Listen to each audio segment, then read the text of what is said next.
happening. Looks as though I need to put it down a little bit more.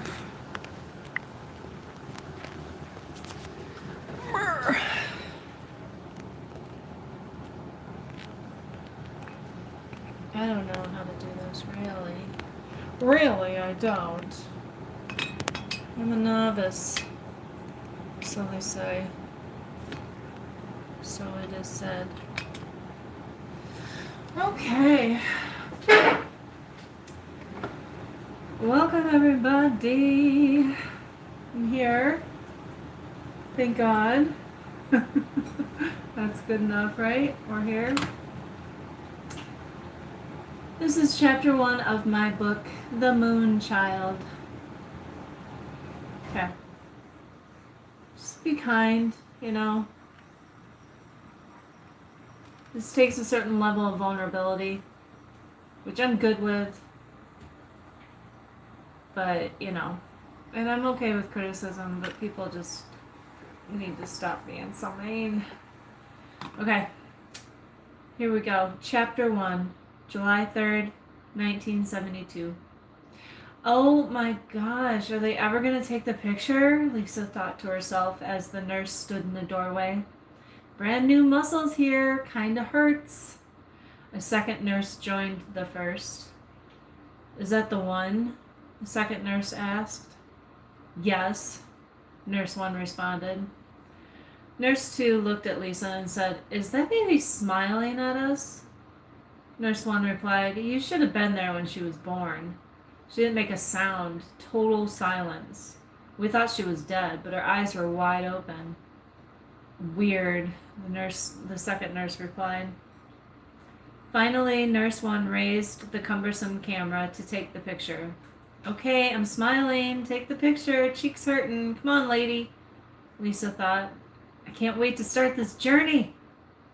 Then came the most blinding flash, as if standing at the zenith of an atomic bomb explosion. This is a week later. You did what? Carol asked as she gathered everything. Lisa was going home today. It'll be fine, Mike assured her. Besides, we'll be able to go to the cabin whenever we want. Our cabin. Our cabin. No more waiting to put our name on a calendar. I wish you'd just talk to me first, Carol was upset. Why? I make the money, he said. Carol gave him a glare. Mike grinned back, his eyes sparkling. Mike! Ugh, we'll talk later, Carol said as she scooped up Lisa. Let's go, Dawn. Is Rusty doing any better? Rusty was the Irish setter. That was the family's dog. Carol asked if he was doing any better as they left. No, Mike replied. Gary's coming out to take care of him this afternoon. Does Christopher know yet? Carol asked. No, was the response. You can break it to him when we get home, Mike said. Mike! He's going to be devastated, Carol scolded. I can't believe you. Mike held his position, typical, Carol thought. He always puts the hard moments of parenting on me. Even with everything I'm doing to accept this burden, he and his family always make me out to be the villain. Rusty's the family dog. Christopher reads stories to Rusty. The dog acts like he understands him. They had a special bond. When Rusty began running into trees, Christopher lent him his army helmet. Rusty had developed a large tumor on his throat, making it difficult for him to eat. When Gary arrived, Carol asked him to take Rusty to his property to finish him.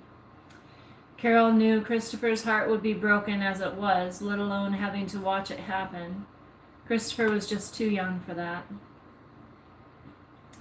August 1972. The bus is leaving, Mike called out. They were at a campground in northern Michigan, the last latrines until Mackinac City. Is everybody in? Mike looked back to make sure he saw 3 heads. Carol settled in and placed a sleeping Lisa on the seat between her and Mike. Okie dokie, let's go. The pea green Chevrolet Suburban continued the journey northward. I spy with my little eye, Dawn said teasingly. Something that begins with M. Mommy! Christopher shouted excitedly. Everyone laughed. Idiot, Michael shouted. That's too easy. Michael punched Christopher in the thigh. Mommy, Michael hit me, Christopher cried. Shut up, no I didn't. Michael raised his hand. Do you want me to? Mike whispered, threatening to hit him again. That was not a whisper, though. Mike's right arm flew into the back seat, attempting to slap the kid's legs. Behave back there, Mike shouted. If you boys don't put a sock in it, there'll be no fireworks. Honk, honk, honk, honk. It was a car passing them on the highway. Mike rolled down the window with the hand crank. Your roof, a woman pointed at the roof of the Suburban. There's a baby bottle up there. Oh, shoot, Carol said. She quickly lifted herself up through the window to sit on the door. She grabbed the bottle and slid back into her seat. Mike waved at the couple, who sped off to their summer holiday. Dawn, we don't have many bottles with us. You need to keep better track of things, Carol reminded her. Why does Dawn need to keep track of anything? You're the mother, Mike argued. Yeah, it's your responsibility, Mom, Dawn quipped. Mike looked back at his little princess and gave her a grin as if to say, nice one. Carol lit a cigarette and glared at Mike. Mike just shrugged like it was all funny. Carol wanted to leap from the car, run away. It wasn't an option. She'd really be the villain then. Carol sat silent, staring out the window, imagining what her life could have been. Abortion became legal too late. Chris's 4th birthday, September 2nd, 1972. A warm autumn day, Carol thought as she wearily gazed at the deer searching for cobs of corn left behind by the farmer. Today Christopher turns 4 years old. I never would have imagined my life would turn out this way. A year ago I was on cloud 9. Now I'm covered in a cloud of shame. Because of Dawn. The coffee pot interrupted her thoughts with its last percolation. I have a party to throw, Carol drew from her cigarette. 30 minutes before Chris wakes up. He's the sweetest boy. I have to get his gifts wrapped and clean a little. Martha will be doing her white glove test. Usually I look forward to hearing that high-pitched judgmental after she finds no dust. It used to make me laugh. I used to laugh. Carol sat in the rocker to feed Lisa. Can I feed the baby? Mindy excitedly asked.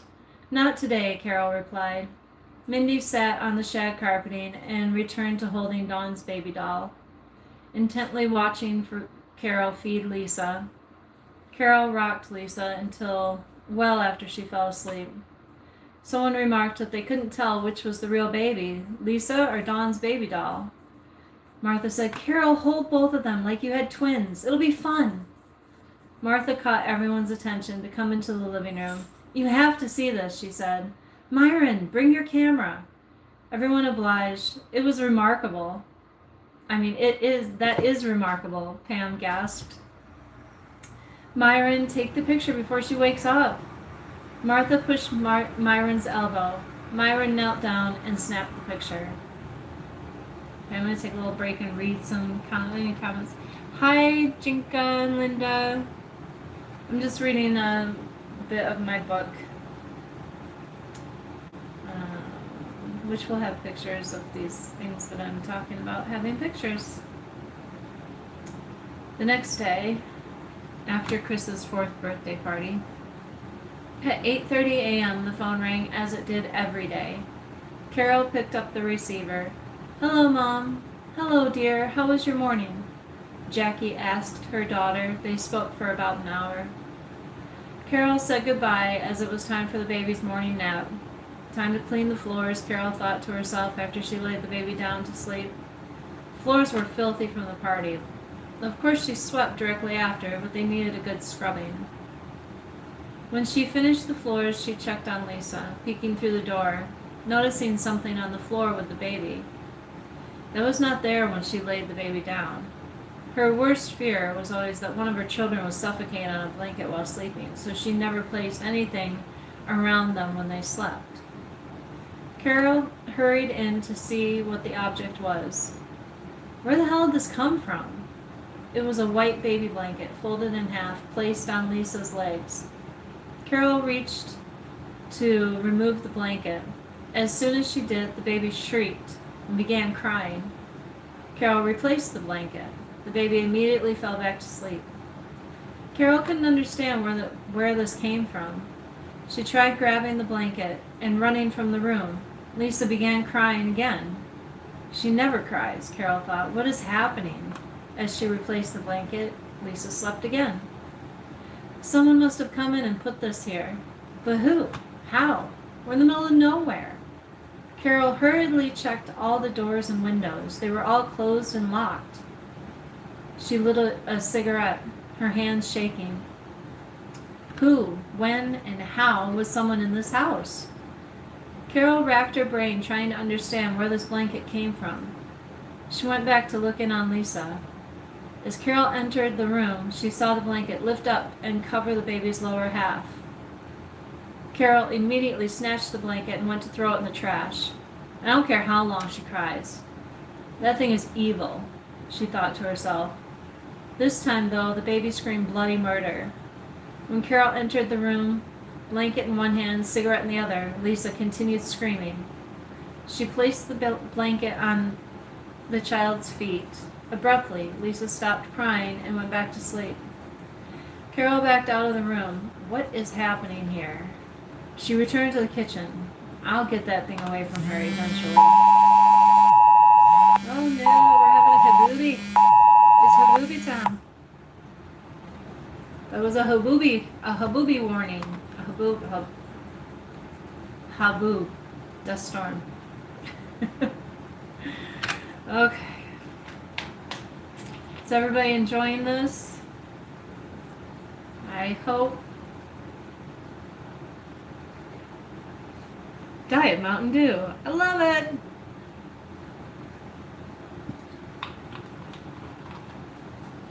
Okay. Christmas time, 1972. Where's the baby? Dawn exclaimed as she ran down the hallway. Michael and Christopher came running after her. Suddenly, they heard a tiny giggle coming from the living room. What is she doing? Christopher asked as he ran up to the Christmas tree where they found Lisa laying on her back, looking up into the tree. The lights were blinking and sparkling as if playing a silent tune. Soon, all three children were laying next to Lisa and laughing with her. Lisa watched her siblings as they saw what she saw and enjoyed it just as much. What are you doing? Carol screeched from the hallway. Get out from underneath there. Carol snatched Lisa up quickly. The moment was spoiled. Turned into the worst thing any of them could do. Carol sent them all to the rooms and set Lisa on the floor in her room. Christmas Day. Christmas dinner was at Martha and Myron's home this year. Nancy and Jean were there with their children, Stephen, Randy, and Nancy Lynn. Pam and Gary with their children, Mindy and Matthew. Mike and Carol with Dawn, Michael, Chris, and Lisa. Stephen and Michael were always at odds, constantly insulting one another. Christopher, Matthew, and Randy got along very well, and were always doing something fun. Dawn, Mindy, and Nancy Lynn were close. Randy kept shoving gum in his mouth. I'm going to make the biggest bubble. Watch this, little one, Randy said as he chewed frantically. He started blowing the bubble. It grew bigger and bigger until it was twice the size of his own head. It popped, and the baby clapped and giggled. Randy made another bubble, bigger than the last. Someone snapped a picture. Christmas dinner was nearly ready. Afterwards, everyone gathered in the living room. Time for the cousins to have a picture taken. Someone plopped the baby in a chair. The cousins gathered to the left. Michael and Stephen were insulting each other as usual. Randy was making jokes. Everyone laughed. Mindy was solely focused on the baby, who was ready for the picture. When everyone laughed, the baby turned her attention to the crowd to her left. Mindy kept saying, "Look at the camera, baby, we're taking pictures." Lisa looked at her and thought, what is wrong with her? Why do these people think I'm dumb?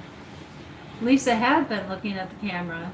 Mindy kept repeating, look at the camera, look at the camera. As Mindy was repeating that, Nancy Lynn kept saying, shut up, Mindy, no one cares about the stupid baby. The baby, knowing there would be several pictures taken at once, turned her head and smiled in time for the last picture to be taken.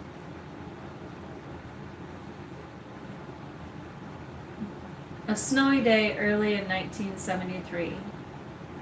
Mommy, can I pull the sleigh, please? Chris was excited. They were going to the lake to skate with the neighbor. Yes, but keep it straight. Don't yank her around, Mom said sternly as she placed the baby in the sleigh. Lisa had several layers on to protect from the cold. Chris got his and Carol's skates and put them in the sleigh with Lisa. Just then the neighbor arrived.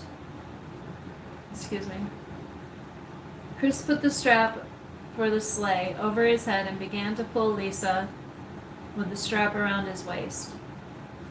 Chris started to run to get up the small hill into the street. The baby fell back, stopped by the back of the sleigh. Lisa was wearing too much clothing to be hurt at all. The baby managed to pull herself up by the time Christopher reached the small slope. As they approached the left turn, the baby hung on to both sides of the sleigh. This is fun. During the turn, something hit the right sleigh blade. The sleigh started to tip. It happened very slowly. Lisa looked at her hand on the right side and the ground and thought, oh no, my hand's going to get crushed, and moved her right hand to the left side of the sleigh, which tipped onto its side. She couldn't keep her grip, and the sleigh slammed on its side. Lisa slid out into the street, seated with her legs straight in front of her.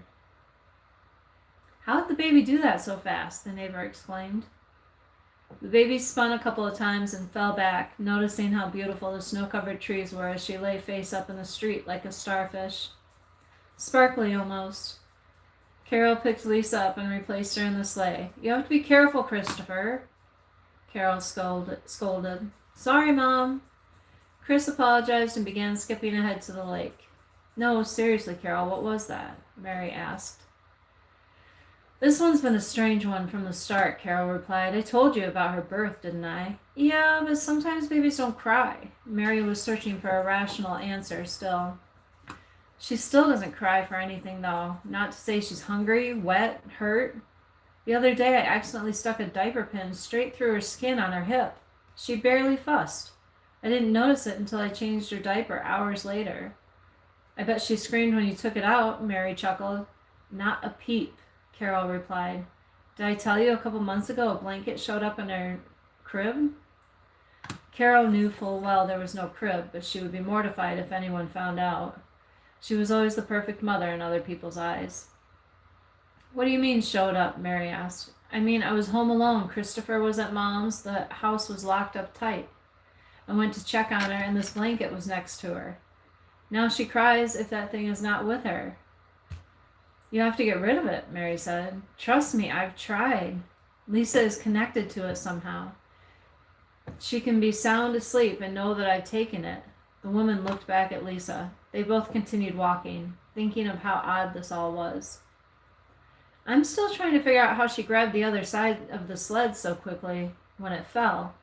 I didn't see her hand move at all. Carol began to feel uncomfortable talking about this and subtly changed the subject.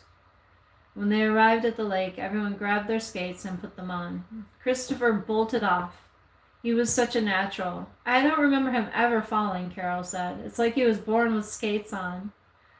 Mary and Carol laughed as they finished lacing up. Carol pulled the baby around the frozen lake while Chris skated his heart out. Soon Lisa was asleep. Lisa woke up in the sleigh at the end of E Avenue. They were headed home. It was a beautiful day. Lisa laid in the sleigh, looking up into the sparkling trees. It began to snow. This is so beautiful, Lisa thought as they neared the house. Sunday mornings were warm. Well, this is obviously a couple days later. Sunday mornings were warm. Carol made a fire before everyone woke. The house slowly came to life as Carol started the coffee. Sausage sizzled in the pan while pancakes stayed warm in the oven. Mike finished his breakfast and put his boots on to fetch the more firewood, and the Sunday paper. He was in a good mood today. After breakfast, everyone gathered in the living room, reading their favorite perspective sections of the paper. However, no one was allowed to touch the paper until Mike had read the sections.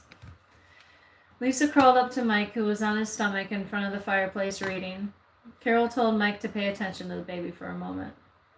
Mike argued, but rolled over and lifted Lisa onto his feet, tossing her into the air a few times. The baby giggled with delight. Mike caught her, put her back on the carpet, and said, "That's all you get for a nickel." Mike returned to reading his paper, completely ignoring her. Lisa crawled toward the heat of the fireplace. She sat with her back against the warm hearth, looking at the people who called themselves her parents.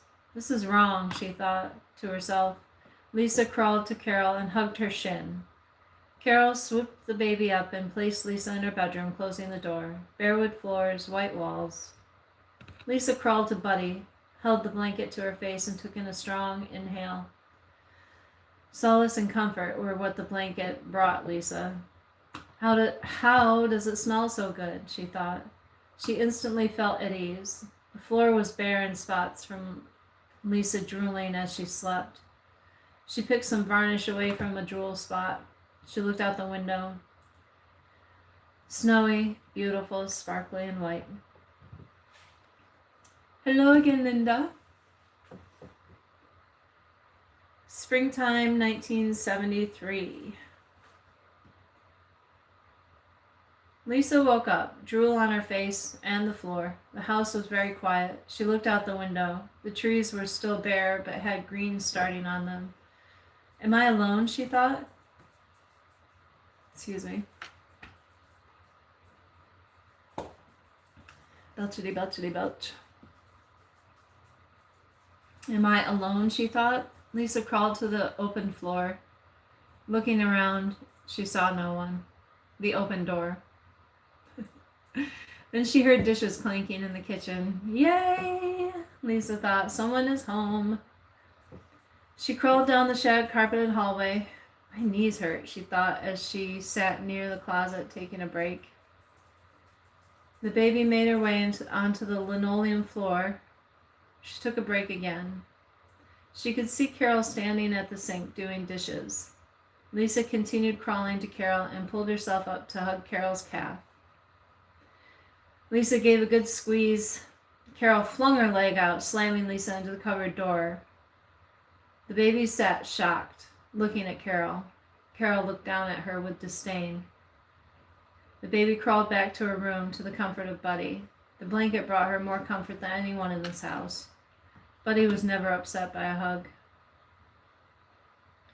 One day, while playing quietly in her room, Lisa's door swung open. There stood a man wearing a construction belt.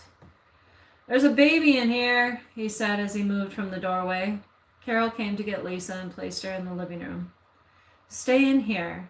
They're putting carpet in your room today." Carol walked away. Men brought the carpet and padding inside and placed it in the living room. The men went away again. Lisa crawled as fast as her little legs would go back to her room. "I love these floors. They're so pretty. I will not let this happen," Lisa thought to herself. "The baby's back," the man yelled to Carol. Carol came and grabbed some toys and placed Lisa in the living room again. This happened repeatedly. The man told Carol that Lisa could not be in the room and threatened to reschedule the carpet installation. Lisa understood what they were saying. She came up with her own compromise. She took her toys and moved them into the closet. "Leave me something pretty," Lisa thought. She was angry. Carol and the man looked at each other and laughed. "Can we just do the room and not the closet?" Carol asked. "Yes, but I can't change the price," the man replied. Carol said, "That's fine, I suppose." She glared at Lisa, sitting in the closet as she left. Lisa glared right back. The man chuckled, then started laying the tack strips. No matter how loud and scary the work being done was, Lisa didn't budge. The man laid the padding, then the carpet. He paused and looked at Lisa, smiling at her when he got to the closet door. Lisa moved into the closed part of the closet. She understood she should not be in the way. Finally, the man was done. Carol came in and inspected his work. "I'm done now. You can come out of the closet," the man said to Lisa. Lisa stayed in the closet until she heard his car leaving. She then crawled into the room. Sitting on the carpet, she thought, "It is more comfy, but why pink? Gross." Lisa crawled to the closet door. "I want a tiny war, though," she smiled. A few weeks later, Carol put pink rosebud wallpaper on the walls. Does everybody like it? What do you think about it? Be nice.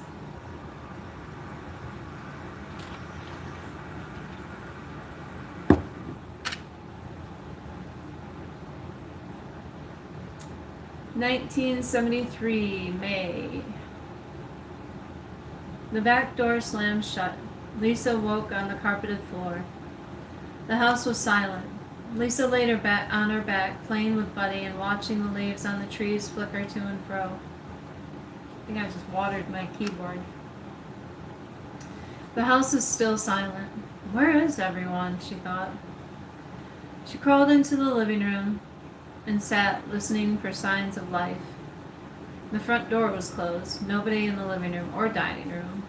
Crawling into the kitchen, Lisa wondered where everyone had gone.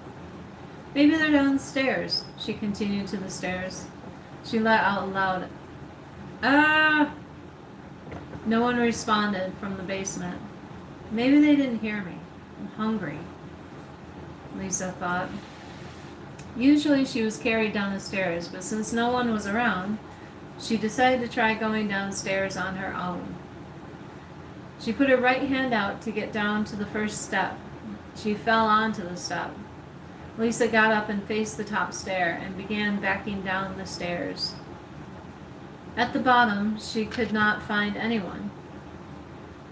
Lisa continued through the laundry room past the freezer to Mike's shop. She sat at the entrance, seeing no one. The baby was alone again. Lisa turned to go back upstairs. As she put her left hand down to crawl, she felt a sharp pain. She had put her hand down on a multi-hooked fish bait. 3 of the fish hooks were stuck in her palm. Suddenly the back door slammed and someone ran down the stairs and then back up again, slamming the back door on their way out. As the baby crawled toward the laundry room, the hooks dug deeper into her palm. She decided scooching on her side would be better. Lisa sat at the laundry room door, waiting for someone to come in and notice her. There were people in the house now. Carol came downstairs and nearly stepped on Lisa as she entered the laundry room. Lisa looked up, showing Carol her left hand with the hooks in it. "Ugh!" Lisa said. "Mike!" Carol yelled. Carol was angry. Recognizing the urgency in Carol's voice, Mike ran down the stairs to the laundry room. Carol and Mike argued for a moment. Mike got his pliers and gently removed the hooks from Lisa's hand. The baby did not cry and stayed still during the procedure. They cleaned her hand and wrapped it with gauze. Crawling became difficult in the next few weeks and painful for a time. The bandage would frequently come off. It was decided that day that they should get the crib from the attic to keep Lisa contained. After this, when Lisa was not in her crib, it was difficult to keep her off those stairs. Christopher found Lisa on the stairs when Carol and Mike were gone one day. Michael came along and put her on the space above the stairs. It was an empty space used for decoration, level with the main floor, about 6 feet above the staircase.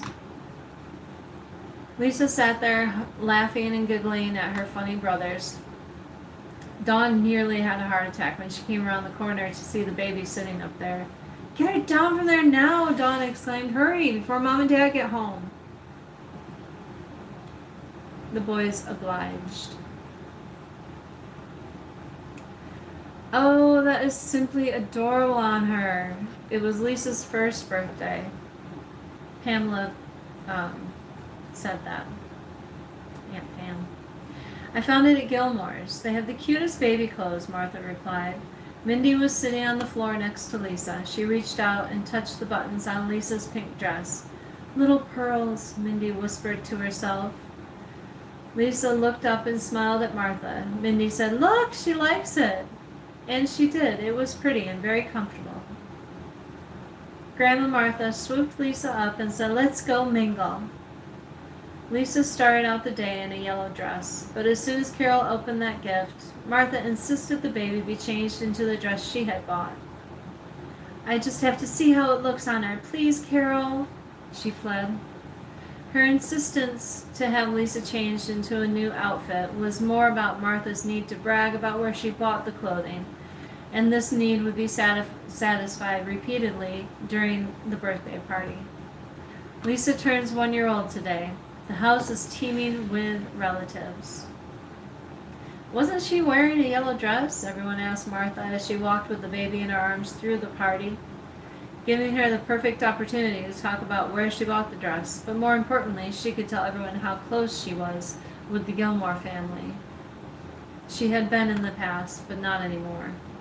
Carol was fuming. That woman has to make everything about her, and her safety pin buttons, constantly putting on airs.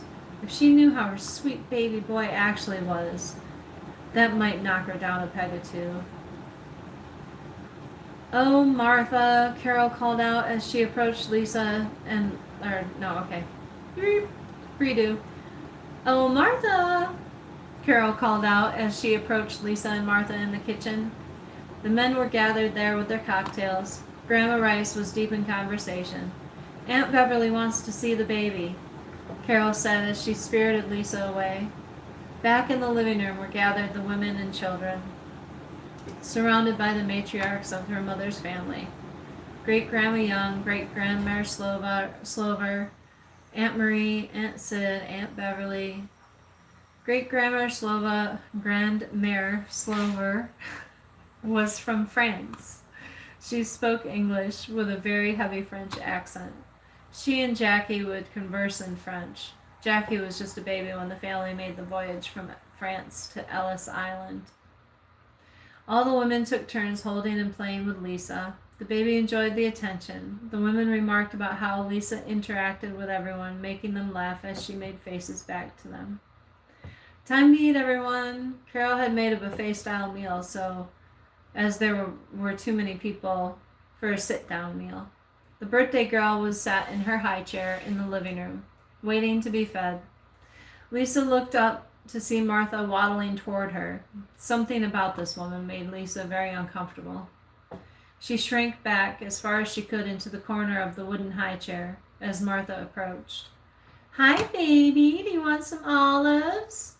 Martha asked as she tossed a handful of whole black olives onto Lisa's tray. Lisa scrunched up her face as if to say no. "Fine then, you little brat," Martha whispered in Lisa's face as she walked away. A few moments later, Carol noticed the olives on the baby's tray. "Good Lord, who did this?" Carol demanded. Carol removed the olives and went to check Lisa's mouth. Lisa put both her hands up as if to say, "I didn't eat any." This child's amazing, Carol thought. She always understands what's happening. Carol was shocked. Why would anyone do that? Carol thought. She could have choked to death. "Oh, Carol, you're overreacting. It's probably one of the men. You know they don't know anything," Martha quipped. "Try to be a good hostess and let it go, dear. You're making a scene." Martha giggled as Carol glared at her. Martha never admitted to giving Lisa the olives. The dishes were done. The house was clean again. Carol sat in the living room smoking a cigarette. She breathed a sigh of relief, releasing the stress of the day. Lisa's birthday party had been a success, despite Martha's complaints of fingerprints on the silverware and someone trying to kill the baby. "I need to find out who did that," Carol pondered. It had to be a relative, but who? Carol was sure it was no one from her side of the family. "I didn't want this baby, but Lisa's so good. She never cries or even fusses," Carol thought to herself. None of her kids were as easygoing. December. It's a good story? Oh, thank you. I am not an English teacher, but I did go to college for English well, I had a double major of English, as in literature, and Western European studies. December 1973. We all live in a yellow submarine, yellow submarine, yellow submarine, Lisa heard as she began to wake up. Yay, she thought, and pulled herself to stand. Hanging onto the railing of the crib, Lisa began to dance and try to sing along. The baby's door was always cracked 2 inches. It must be Saturday, she thought. She could see her siblings running back and forth in the hallway. Christopher ran by the room and saw Lisa dancing, then took off to the kitchen. Mom, the baby's awake, the baby's awake, the baby's awake, Mom! Thank you, Chris, Carol replied. I'll be in a minute. Chris ran back to the baby's room and began talking to Lisa. What doing, baby? Are you dancing? He asked. Lisa did a little baby boogie. Chris laughed. He got down low and put his hands on the crib bars and said, Oh no, I'm in jail. Oh no, help me get out. The baby mimicked what he did and spoke. Suddenly he ran from the room screaming, Mom, the baby understood me. Why would I not understand him, Lisa thought. I'm a baby, not an idiot. He told Carol the story as she walked in and picked Lisa up. That's nice, Carol replied, not listening at all. Let's go eat breakfast is ready. Chris bounced down the hall on his tippy toes ahead of them. It was Christmas time. The house was warm, snow blanketed the world outside the house. Lisa was placed in a high chair that stayed next to Carol except during special occasions. Are we getting a big tree today, Dad? Chris asked. About as big as me, Mike responded gruffly. Mike was not a morning person. When can we decorate it? Chris fired back. Mike let out a frustrated Let your dad wake up, Carol said, sensing Mike's anger rising. This afternoon, we're going to make some Christmas cookies and decorate the tree, Carol said sweetly. Chris tried to contain his excitement, but you could hear him thumping his feet on the chair rung. Suddenly, Mike's fist came down on the table, shaking the plates and silverware, startling everyone. Stop thumping your feet, damn it, neat! Mike shouted. The room fell silent. Carol continued to eat, feeding Lisa scrambled eggs and rice cereal. Mike finished eating. He stormed into the living room to stoke the fire. He lit a cigarette and settled into his chair to read the Sunday paper. The rest of the kids quietly finished their breakfast, then went downstairs to watch TV and play. Uh-oh, what'd I do? There's more. Isn't there? It says page 5 of 14. And I'm not there. I think there's more, but I don't know where it is. So, that's that for now. Maybe that is it. It's 5,200 words. So that's it. That's first year and a half of life. And I hope that you enjoyed it. You're welcome. Thank you for listening. That took me about 4 days to write altogether, so I'll work on my second year of life, which will include a Masonic lodge ritual that my mom was invited to. What else happened? My first airplane ride when I was almost 3. It's kind of interesting. Yes, I wrote this book. I'm writing this book. This is my life story. I'm actually trying to work through the trauma of my life by writing the story. I think I've worked through most of it, but I want to make sure that I didn't miss anything. And since I have such a fantastic memory, and I did ask my relatives and everything what happened when I got older and could speak. Oh, that'll be another story too. The Doberman. Before that was my first words too. Was doggy paw.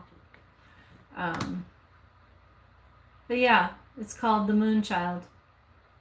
That's me. Because I'm ruled by the moon, not the sun, the moon. So thank you for listening. Wow, it's 40 minutes. That's a 40-minute excerpt, huh? I'm curious to see how long it's going to be if I go year by year like this. How many pages and how many words it'll be. I know that was 5,000 words. And then I've got stories too about my great-grandparents coming over here. I don't know how to facilitate the release of a book, especially when I'm not finished with it. But yeah, I agree. I think it'll be a good read for people. I just don't want to make it so. I want to highlight the good times as much as the weird, shocking bad times. But I think it's important to put the bad times in there too, because it's part of life. And I think it'll show people how you can suffer severe abuse and come out the other side. Well, I feel like I'm at least 80% intact. Wouldn't say I have it all together, but yeah, I feel like I don't have multiple personalities. I didn't get that from it because I was keenly aware of everything as it was happening. I remember telling myself,